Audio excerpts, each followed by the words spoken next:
about this hilarious new proposal for a proposal of a bill coming out of the libs. Congressman Jamie Raskin has said that he's going to introduce, that's not Jamie, that's Chuck Schumer, but Chuck Schumer is also on the Senate side, said that he's going to introduce what Jamie Raskin is also going to introduce, a bill called the Truth in Tariffs Act. Now, it may sound like actually a decent political idea if you're on the lib side of the aisle. What it's meant to do is force retailers, let me just read this from the Hill. It would introduce a bill requiring retailers to display any rise in cost on products caused by the Trump tariffs. Now, that may sound like a good political move, whether or not you agree with it, but let's put this in perspective a little bit. Okay, so what happens if conservatives / Republicans also introduce a bill that say, well, here's how much costs and prices went up during Bidenflation? Actually, let me do you a favor and just read a couple of that. Mind you,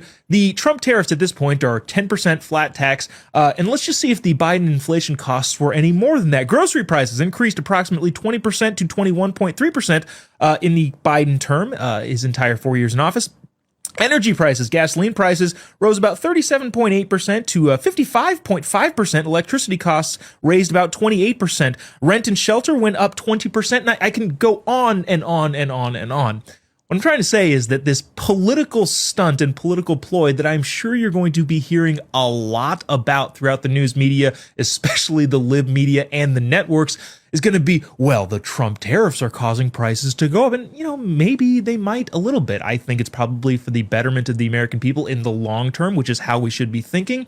But the reality is, in total, if you're going to, on the lib side, point out rising costs, maybe you should look at what the last administration did in terms of rising costs.